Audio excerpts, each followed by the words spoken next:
আগেকার দিনই আমাকে গ্রামের মা কাকি বউরা অবসরে কিন্তু কিছু হাতের কাজ করত। সেগুলোর কিন্তু একটা দারুণ রকপথ ছিল। এই অবসরে মনে করেন তারা খেতা সেলাই করত, খেতা পাইত, ছোট বড় বিভিন্ন রকমের খেতা তা কিন্তু হাতেই সেলাই করে ফেলত। বিভিন্ন রং বেরঙের সুতো দিয়ে এই খেতা সেলাই করতো। তখন কিন্তু এই খেতার একটা মানে ছিল। নতুন কুটুম গেলে এই খেতা নাচিয়ে দিত। হ্যাঁ, মানে এর একটা বেকায়দা ডকপথ ছিল। তারপরে ওই পাটি বুনতো, খাজুরির পাতা দিয়ে পাটি বুনতো, এরে কইতো বাদিয়ে পাটি। আবার চাটকল বুনতো।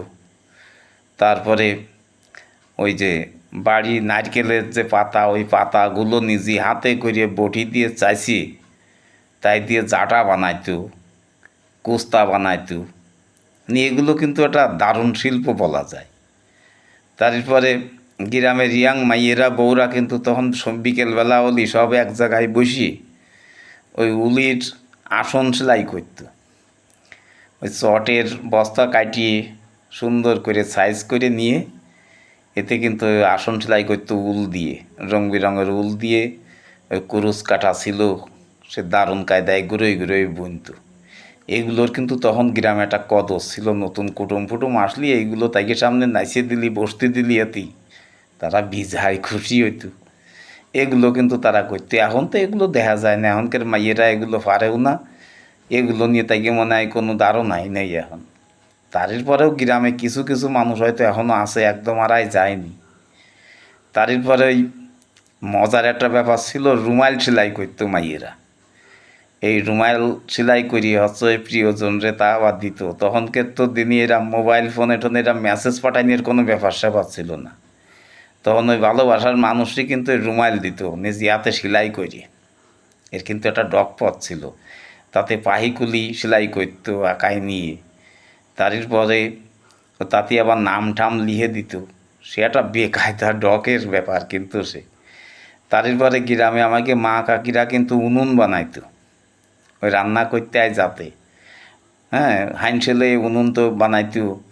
তারপরে বড় বড় এক ধরনের বাইন তৈরি করতো।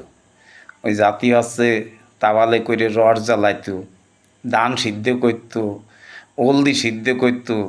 এই বাইন কিন্তু তারা নিজে হাতে তৈরি করতো। তারপরে ওই রান্নার জন্যে সবচেয়ে বেশি যে জিনিসটার দরকার হইতো দায়ের কুটোর তো একটা ব্যাপার ছিল।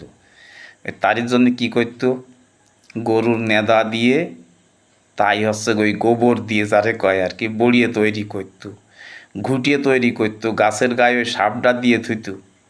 এ কিন্তু একটা বেকায়দা শিল্প, এ কিন্তু কইলি হবে না। এইগুলো তারা করতো এবং অবসর সময় কিন্তু তারা এইভাবেই কাটাইতো। এইসব করেই তাকে কিন্তু সময় যেত।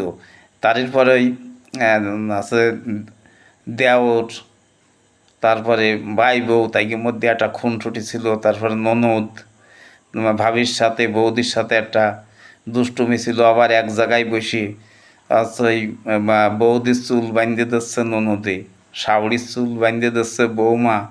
আবার কোনো কোনো সময় বৌমার মাথার উকুন বেছে দিচ্ছে শাশুড়ি।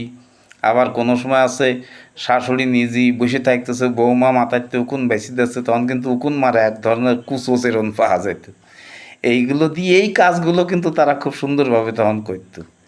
এইগুলো তাকে এইভাবেই তাকে সময় টময় কিন্তু কাটিয়ে যেত। অবসর পালেই তার এক জায়গায় বসে। আর পুয়ার কাটে গেলে একসাথে সবাই যখন ওই কলসি নিয়ে যাইত কাহে করি যাই হচ্ছে তাকে একটা গল্প গুজব হইতো, একটা আড্ডা ফাড্ডা হইতো। সে কিন্তু বেকায়দা ব্যাপার। এখন তো আর এসব হয় না। এখন কিন্তু আমাকে এই মা কাকি বউরা এরা কিন্তু বাইরে বাইরে লিওয়াই চালিয়ে ফেলে নি স্কুলে যাইয়ে সেখানে বসে হয়তো বাসড়ায় বসে মোবাইল চাপাচাপি না হলে এ গল্প সে গল্প করে। তখন কিন্তু ইয়ে ছিল না। তখন হচ্ছে আমাকে মাইয়ে বউকে কিন্তু ওই গল্প গুজব করার জায়গা আছে পুকুর ঘাট, তারপরে এই কলপাড়ে এসব জায়গায় যেয়ে কিন্তু এইগুলো তারা করতো। তারপরে নিজে গিয়ে হাতে করে পিঠিয়ে বানাইতো। পিঠিয়ে আবার বিভিন্ন রকমের ডক পথ করে ডিজাইন ফিজাইন করে বানাইতো। এগুলো কিন্তু তাইকে তখন একটা মানে কী কওয়া যায় যে দারুণ এক হাতের তৈরি জিনিসপত্র। এখন এইগুলো কিন্তু আর সেই পালি দেখা যায় না। এখন পিটিয়ে হলেও কিন্তু সেই আগের মতো সেই পিটিয়ে এখন আর হয় না। আর যা আছে আদর আপ্যায়নের ব্যাপারেও কিন্তু তারা অনেক আগুয়াই ছিল। এই আদর আপ্যায়ন এখন আর কেউ কিন্তু সেই পালি দেখাইতে পারে না। এগুলোর কিন্তু এখন একটা হারায় যাওয়ার মতোই হয়েছে। এইগুলো যদি আগেকার মানুষ যারা থাকবেন তারা কিন্তু আমার এই কথা শুনে দেখবেন যে আপনাকে মনে পড়বে যে এইগুলো হয়তো খুব ভালো লাগতো, তাই না?